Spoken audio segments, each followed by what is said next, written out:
dalam majelis itu, di dalam majelis ilmu banyak sekali doa. Nah, itu adalah doa-doa formal nih Bapak Ibu. Kemudian yang ketiga, contohnya adalah bacaan-bacaan atau wiridan. Itu termasuknya doa formal Bapak Ibu.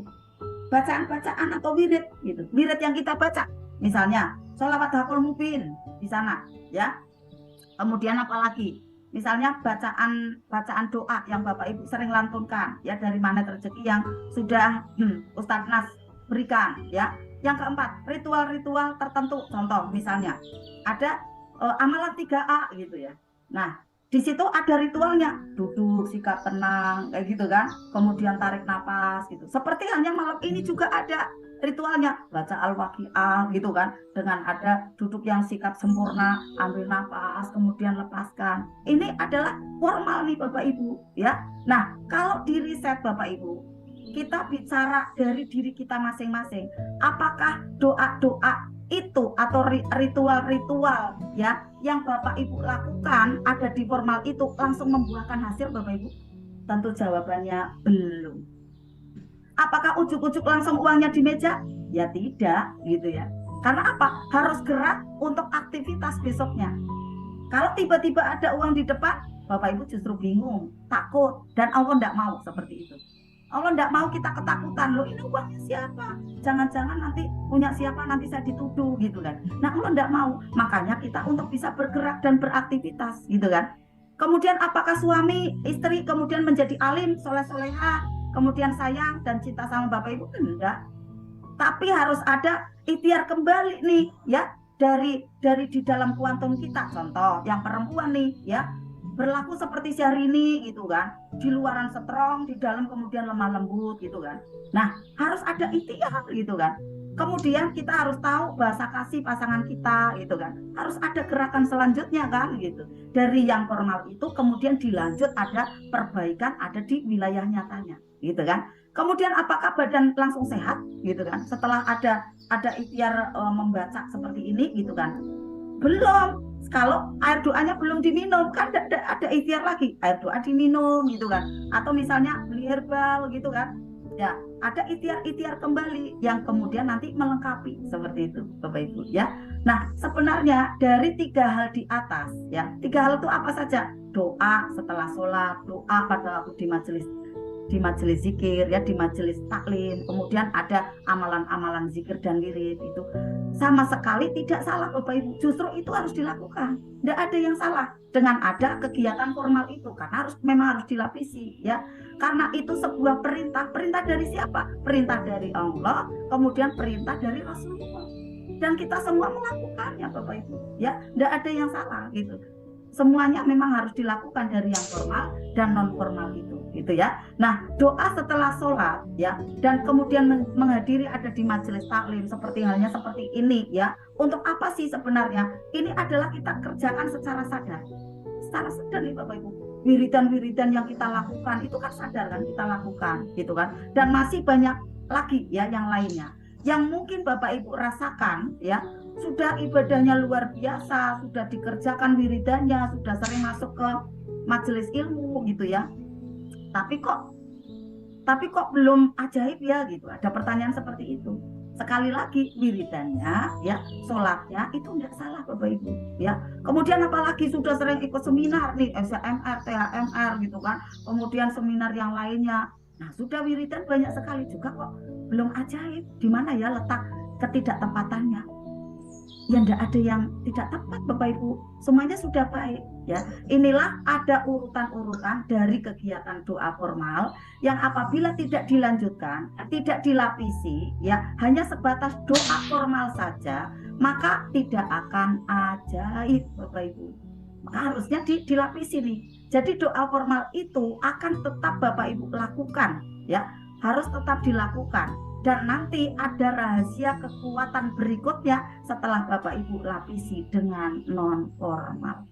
Itu Bapak Ibu ya.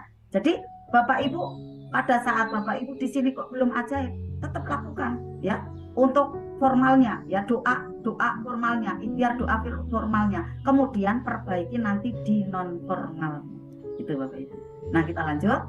Saat ada doa formal ini dilapisi dengan doa non formal ya, nanti telepati Bapak Ibu, LOP Bapak Ibu akan jauh lebih kuat daripada sebelumnya. Maka materi ini benar-benar saya sampaikan nanti Bapak Ibu agar prakteknya menjadi mudah sekali, mengalami kemudahan-kemudahan di dalam kehidupan Bapak Ibu. Nah, kalau Bapak Ibu nanti paham ada doa formal yang sudah dikerjakan, lalu didoubling dengan ada doa non formal, di sini letak kunci keajaibannya Bapak Ibu. Doa formal itu semuanya kita lakukan secara zohiriah. Dilakukan saja Bapak Ibu, dilakukan, tidak lebih dari itu. Bahkan mungkin ya Bapak Ibu punya satu prinsip yang penting. Yang penting aku udah melakukan, yang penting aku udah sholat, yang penting aku udah ngaji di majelis ilmu, gitu kan. Sebenarnya ini bukan ucapan yang penting, tapi memang penting Bapak Ibu. Jadi jangan, yang penting aku udah sholat, yang penting jangan. Memang ini penting gitu kan, penting kita lakukan.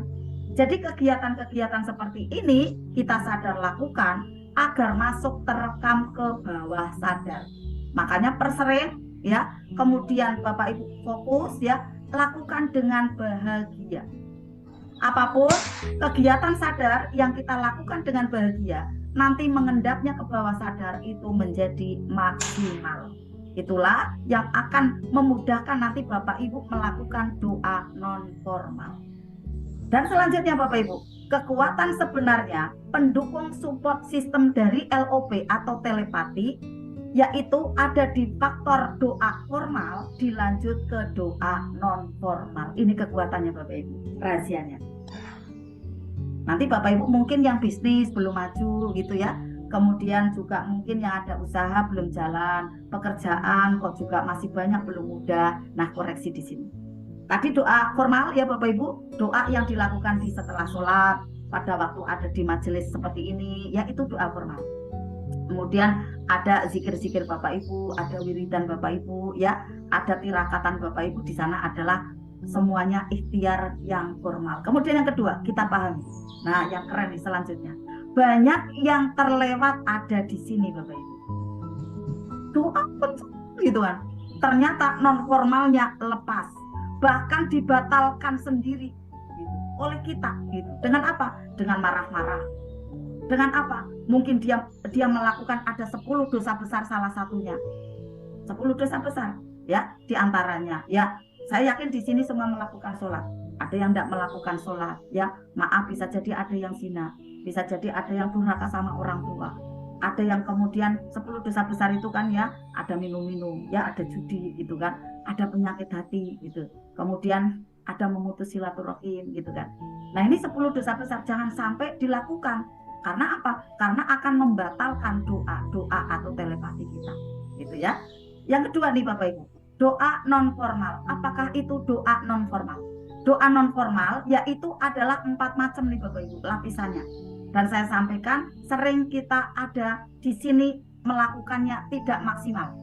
Makanya akhirnya LOP kita tidak mudah terrealisasi, terwujud nyata. Doa non formal yaitu apa saja yang terlintas di pikiran kita setiap detiknya. Masya Allah, setiap detik Bapak Ibu. Makanya untuk bisa menjaga keren.